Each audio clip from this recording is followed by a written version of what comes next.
hello guys welcome to my mini vlog स्वागत छ हजुरहरूलाई मेरो मिनी ब्लगमा हामी सबजना टमाटर खेती हेर्न आएका छौँ टमाटर लास्ट दसैँ हामीले चाहिँ टिका लगाउँछौँ हाम्रो चाहिँ सरादे पनि थियो अनि हामी सरादेको टिका सहित ओइ ओइ दुईजना हेर साथीहरू तिमीहरू पनि खोइ उहाँ आएकै छ नखर माउलीहरू यिनीहरू दुईजना चाहिँ फेरि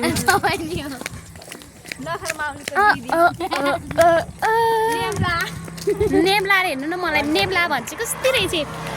पगले फर्किनु न अङ्कल फर्किनु हामी पनि जाने ओके किन लाउँछ नि त्यो त पेट्रोल वाला पो हो त हैन जेरी पनि छ हेर्नु गाइस यो यही सारी गर्छ हामीलाई लगेन उडायो हावाले उडायो हावाले भने जस्तो भइरहेको यहाँ कस्तो खतरा हामीलाई हेर्ने हो म देखाउँछु ल आम्मामामा टन्नै छ हो हिँड्नलाई यस्तो घाम धानबारी आइरहेछन् आऊ आऊ सबजना कुदा न कुदा रेस खेल्न पर्छ रेस हरियोसम्म पुग्नु छ उता पहाड चाहिँ खतरा खा सिन्का हो यो होइन यसको नाम सम्झिनु हैन सिन्का सिन्काले सम्झिने के सिन्का घाम चर्केर गाइजहरू हेर्नु नहुने मेरो चाहिँ मोबाइल चार्ज गर्न चार्जर लिएर आएको कि होइन सनस्क्रिन त के यहाँ आएदेखि त त्यही हरान जाँदाखेरि लगाएको त्यहाँदेखि लागेको नि छैन प्याची लाउनु पनि प्याची लाउँदैन अनि अघि घामै लागेको थिएन के अब सनस्क्रिन आमामा मर्नु त्यो डाँखेमा चढ्न हतार भइसकेको छ उनीहरूलाई चार्जर दिने त दिएन न अब सनस्क्रिन लाउनु दिन्छन् होला होइन बिराजु सनस्क्रिन लाइन भन्छ भ्लगमा बोले कि हामीसँग बोले हो भ्लगमै बोलेको सबजनाले बोल्छन् नि त सनस्क्रिन लगाउन दिन उसले अनि चादर बोक्न त दिएको थिएन अनि सनस्क्रिन लाउँदाखेरि झन् मलाई मार्नु थियो होला त आम्मा रोसेको साथीहरू पनि रहेछन् गाइजहरू यहाँनिर फेरि ओहो भगवान्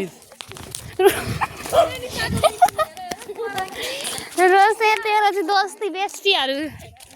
रोसेको बेस्टीहरू गराइराखन् फेरि के भन्ने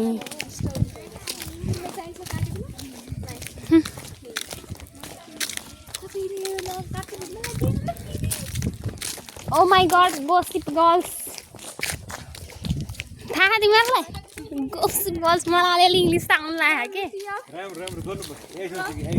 हो भने यो रोसे जहिले इङ्ग्लिसमा बोल्थ्यो राति भाइले भन्दै थियो कि यो रोसे जहिले इङ्ग्लिसमा कोसँग बोल्थ्यो राति मलाई के भन्छ भन्नु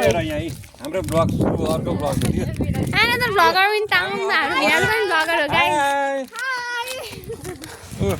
हामी त हिँडाइमा परेको छौँ गाइस हिँडाइमा छौँ अहिलेसम्म चाहिँ हिँड्दै छौँ अब कहाँसम्म पुग्छौँ थाहा छैन अब घरसम्म हाम्रो न्यू कमर ब्लग हो यो सबैजनाले तिम्रो ब्लगको नाम भन्दियो मेरो भ्लगको नाम चाहिँ एनिसा सुवेदी 4331 हो है गाइस सबैजनाले सब्सक्राइब गरिदिनु होला ओके 147 सब्सक्राइबर पुगे अहिलेसम्म 147 के हो होइन 147 सब्सक्राइबर भने के पुग्यो भयो त ठीक छ बिस्तारै हुन्छ बिस्तारै हुन्छ प्रगति डोन्ट स्याड यस ल बल्ल सिद्ध लाग्यो गाइस आमा कस्तो राम्रो देख्दो रहेछ यहाँ मान्छे राम्री बनाउनु चुप लाग बुइनीहरूलाई हिँड्न गाह्रो भयो क्या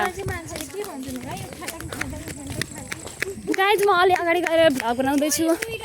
सबजना आइराख्ने के टोइलेटको चप्पल लाएर राख्यो अरे अनि बल्ल शीतल भयो गाइज लास्टै घाम चर्के लास्टै घाम चर्के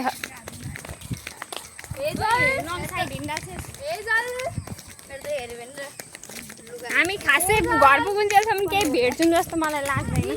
हामी अहिले आधी बाटोसम्म आयौँ गाइजहरू उतार्न गएर बस्नु